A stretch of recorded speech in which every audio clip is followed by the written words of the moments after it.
Hello and welcome to my witchy vlog. Tonight I wanted to talk just a little bit about some of the common myths and questions I get about the fear of black magic. Now, some people will argue that there's no color to magic and all magic's gray or whatever. It is what it is. We're going to go with the terms, the common terms and semantics that people use. So, I practice black magic. Am I evil? No. Am I hexing and cursing and doing all that stuff all day, all night?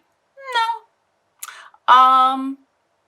Like all things, there's a vast spectrum of practice, and there's so much that gets sort of, I'm not supposed to say mythologized as to what, someone who practices black magic does and what those practices entail and things like that, and that I'm forcing my magical will upon people and things like that. And I had a brief sort of conversation online with someone, kind of pointing out sort of the being drawn to the light or the darkness. And I'm like, my response to that was, well, you can heal with darkness and you can harm with light. And I've seen that because what you'll see when it comes to harming with the light is that there's a whole culture of toxic positivity. And especially for those of us who have, outside of the magical realm, who have suffered with chronic mental health conditions, and whether that be complex PTSD, depression, anxiety, anything like that. People like, oh, just look on the bright side, positive vibes only, love and light, all that stuff. And there's a point at which that becomes really toxic and doesn't help at all. And I will, if someone is down and upset, I will talk to them. I will speak from my experiences and try to shed, some hope on a situation.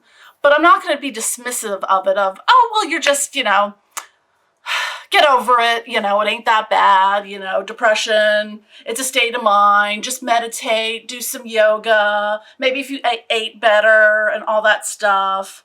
Smile, try smiling, because these are things I've been told in my life by positive people who think they're doing good things and stuff like that. So that's an instance in which the light, whether you want to call that the right-hand path or white magic or, that whole love and light sort of thing, that's where that can actually be really freaking harmful.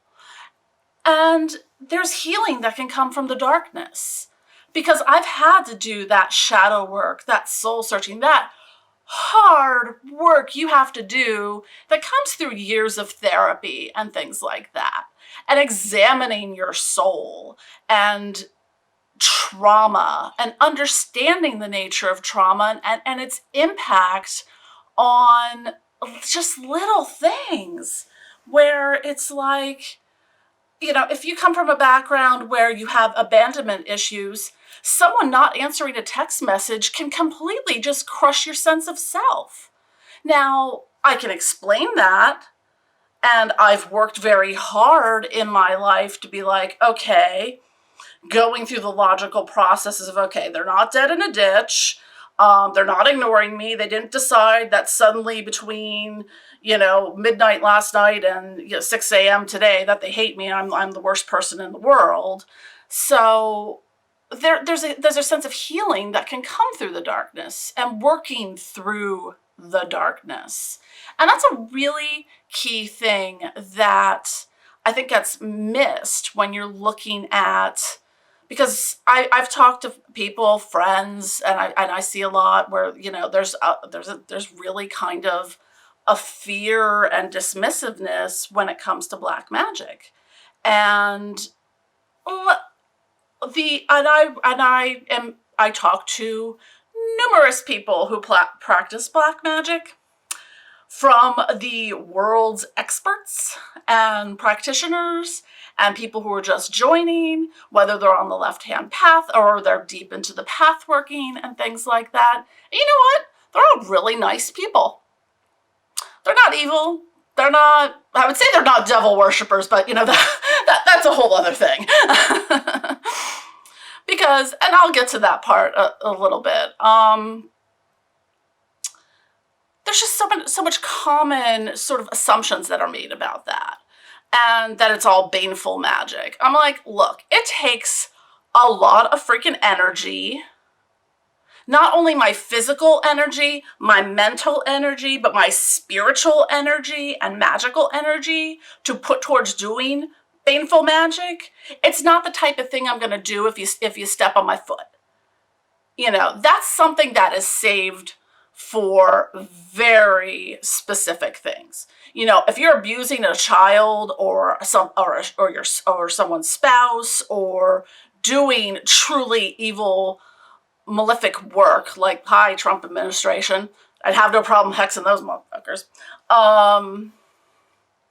That is the case in which you do baneful magic. Now, I'm sure there's some people that will hex you for looking at them the wrong way, to each their own, but that's not the norm. Most people don't do that because when you truly understand the nature of magic and working with the light and the darkness, is that it's intense. Doing healing work is intense. I'm drawing from my energy, whether that's the light energy or the dark energy, to heal. And you can heal with darkness. I can talk to someone from my experiences of going through literal and figurative hell in my life. And I've had, I had my sort of current previous therapist, I was kind of giving him the in the nutshell, and he's a specialist in PTSD, and I'm kind of going, and then there was this, and my kindergarten teacher dropped dead of a heart attack in class, that sort of thing, and all the things I've been through in life. He's like, yeah, you've had a lot of trauma in your life, haven't you? I'm like, you think? But here I am, living, breathing, and thriving in a way. And I owe a lot of that to my magical practice, to black magic. Because I've learned to embrace my power. Because there were so many times where I let these things that have power and control over me. And sure, shoot some love and light my way, positive vibes, whatever. Fuck that. You have to do the work. And sometimes that work is dirty, and sometimes it will destroy your soul. Sometimes you will not be able to get out of bed for 3 days because that work took that much out of you. Now, and this is something that's common, and I see this watching other videos and talking to other black magicians and things like, and sorcerers and sorceresses. We're all on these very common paths, which I find very fascinating. And,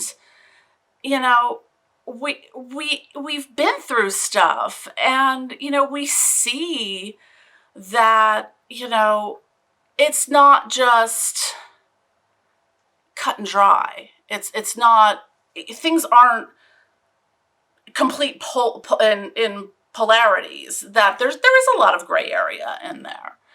Would I feel, bad at all about hexing Donald Trump?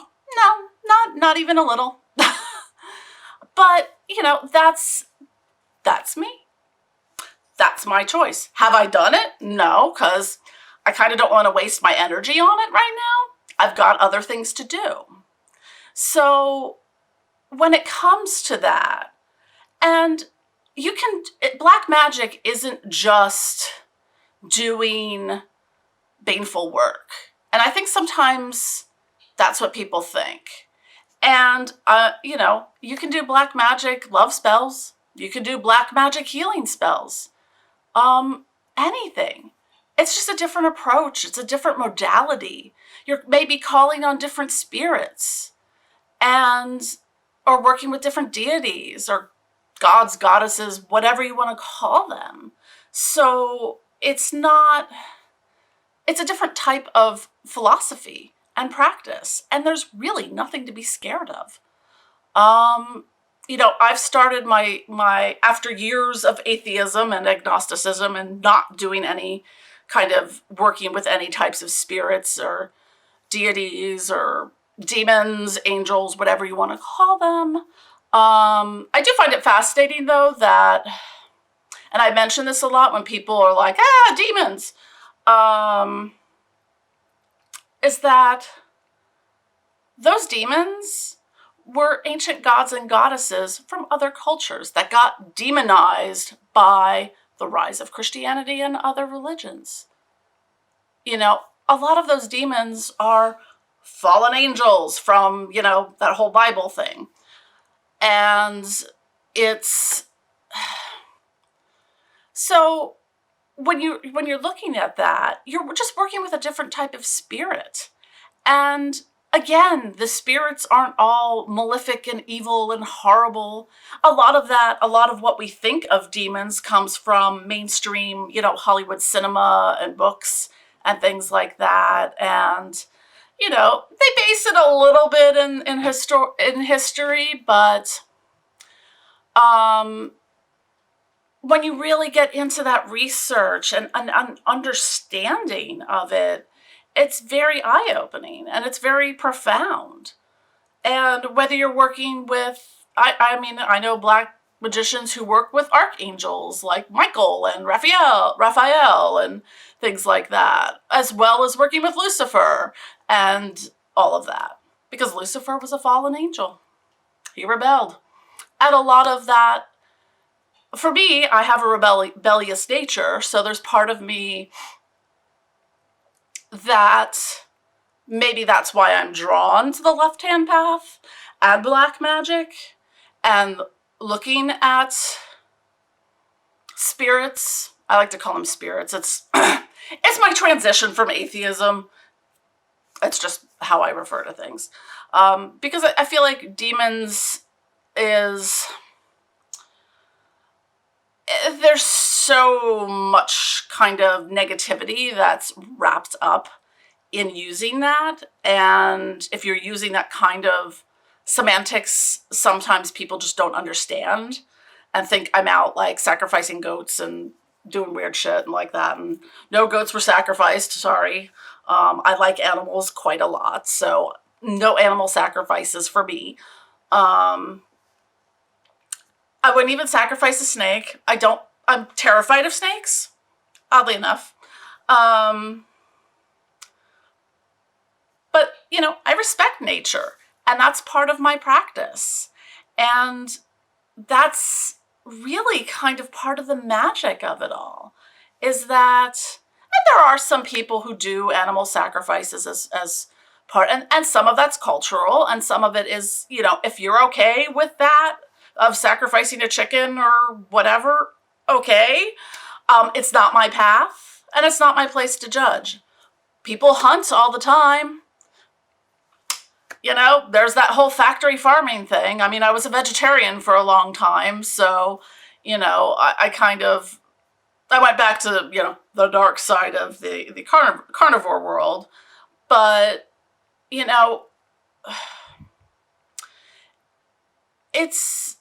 I think I want to talk about this more in depth, and maybe this will be just sort of a series of thoughts about this. And, and as people have questions for me that come up, because I'm sure they will, it's, I guess what I look at it, because it's I mentioned earlier about the devil worshippers thing, and I've been thinking about this lately, and it's sort of like thinking about how, Satanism and all that and demonology and all that got such a bad rap. And it's like the ultimate evil is Satanism and Satan and Satan. But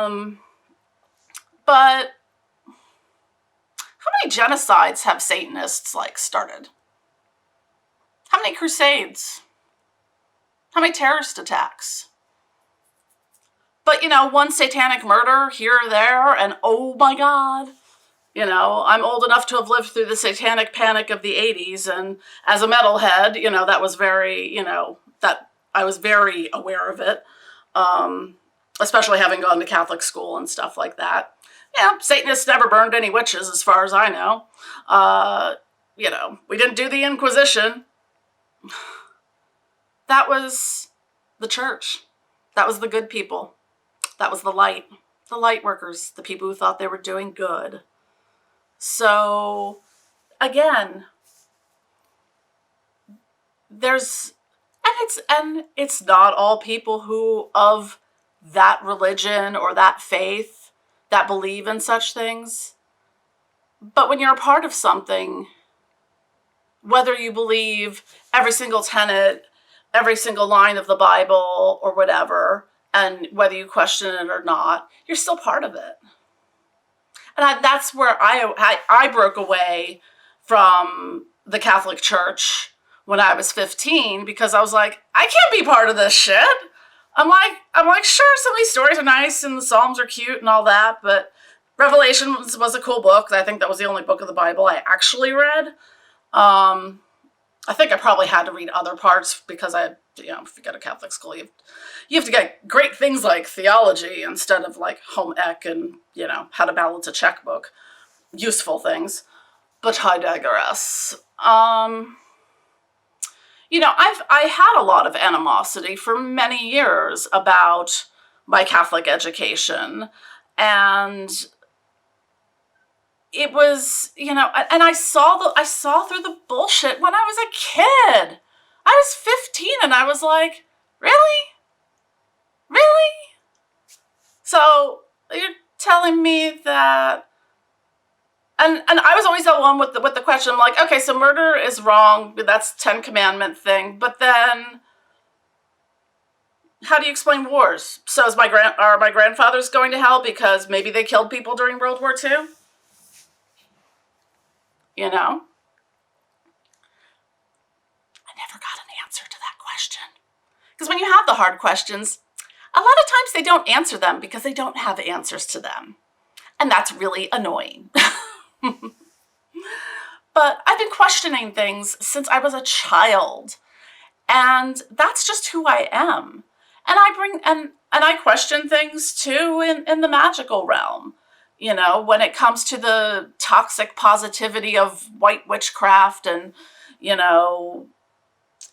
what gets thrown about as the Wiccan read of, whatever you do comes back to you threefold. So if you do something, baneful or whatever, it's going to come back to you. If you do anything nasty, it's going to come back to you. It's kind of just playing it safe and being paranoid, because a lot of that just kind of tracks back to sort of what mainstream religions have taught us. But yet, looking at the history of the Catholic Church, the Inquisitions, all those sex abuse scandals and stuff like that. Yeah. But that's a topic for another day. So what I'm saying here is, before you judge those who work within the realm of the darkness and black magic, look at the light of the world. Look at the people who are the good guys. And really, ask yourself, are they good? Really? Or is it all just shades of gray? Which is what it is. Because you might want to cheer someone up, but by being all love and light and woo-woo stuff, but you also might be destroying their soul. And sometimes I've been guilty of that. I mean, I try to, I'm a compulsive helper. I like to help people. And, it's knowing boundaries. It's knowing how to help someone without minimizing their experience. And it can help to say, it will get better. But don't just say, cheer up and look on the bright side of life, or smile, it isn't all that bad, or you're only depressed because you want to be depressed. I've been told these things, and all those people can go fuck themselves. You know, who would choose to be depressed? Really? If you've suffered through depression, would you really want to, like, choose that path? If I could just snap my fingers and make it all go away, I would. I would have a long time ago. But it was a path and a journey, and one I had to soul travel through on so many different realms. And, you know, I'm still working through things. You know, you might think like, oh, that happened 20, 30 years ago. You should be over it by now. Trauma is trauma. Yeah. So, anyways, if you have any burning questions about black magic and aren't familiar with it and want to know more, or want to have a deeper conversation, as topics come up, I'm gonna sort of do different vlog posts on those subject matters as they come up, and as things come up for me, because there's shades of gray. It's a spectrum of color.